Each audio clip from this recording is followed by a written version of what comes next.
The real reason that the renovation had to be done was to maintain the building for future generations. It had been neglected for so many scores of years that the time was right. And even though it took 13 years and a lot of hard work, it's really necessary for the future of the building.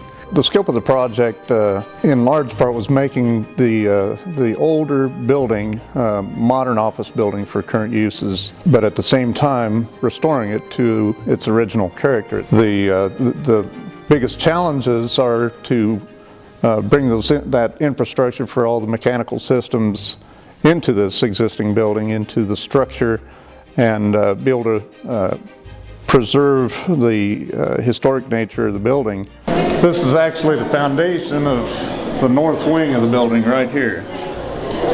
And we've created these openings to be wide and comfortable enough for the large number of people to be passing through the building. Just typically, as we're walking around down here, you'll see that there's areas where there's smooth stone like this and areas where there's rough stone.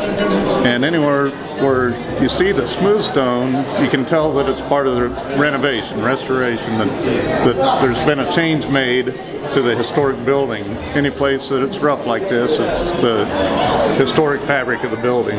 When people talk about the State House and how beautiful it is and how they compare it to other state capitals, and visitors and business people say that this is the best they've ever seen, that says to me what the forefathers designed and constructed back in the 1800s. It was their vision. We're sitting in their vision that's just been renovated. So I'm extremely proud to be part of that, and a small part I was, to be able to go back and bring back the colors, the finishes, the stencils and the friezes for all the future generations to see.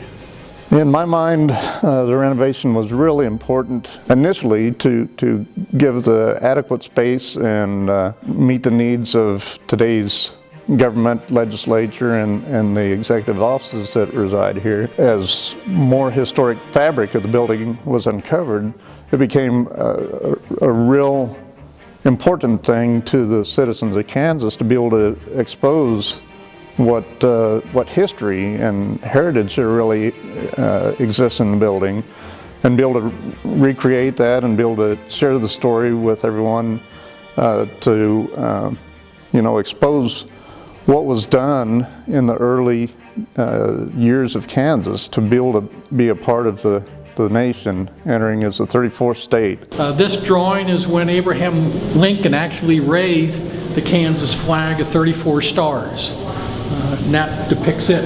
And there's a replica of our 34-star flag in here. My favorite part of the project in the renovation really falls into dealing with such special considerations for this building. The very unique finishes in the stencil designs and the patterns and those kinds of things. Also dealing with metal fabrications and restoration to mimic or reproduce the types of materials that were used in the early 1900s, late 1800s, that just aren't typical in today's construction.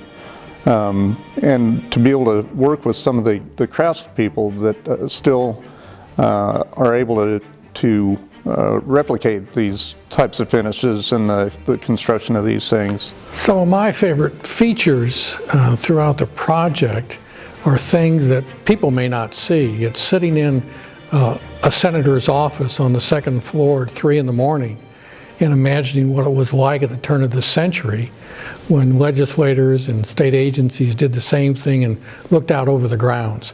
So it's just being in the space, being in the building. Certainly the Senate chamber is my favorite large space in the building. Just the quality of the design, the creativity, the craftsmanship that went into making that. This is the Senate chamber in the East Wing. The East Wing was the first building of the State House built, and was a standalone building. The East Wing Senate chamber, now, it was originally a combined chamber since there was no other location for the House. So they actually shared the space with the House, had a wall down the center of this chamber, and the Senate occupied one side, the House on the other side. But this is what you see now is restored to the early 1900s after it went through a renovation following the West Wing construction, building the House chamber. This was a much simpler finish originally. The House chamber had a very nice finish, so the Senate said, hey, we need to upgrade our interior here. So this was the design finish of the Senate chamber for its renovation. Well, Mr. Haskell, he's the original State House architect that came up with the original design for the entire State House. They invited him back in 1885 to design the Senate chamber because they wanted a world-class chamber, and that's truly what they got. The chandeliers are replicas made from original catalogs, lighting catalogs. The dais is original. The desks are the original desks from 1885. We had them all refinished and put the red leather, the burgundy leather on it. They only had 3 colors, black, brown, and burgundy, that they offered. And I didn't realize that in 1885, burgundy was one of their colors that truly was available.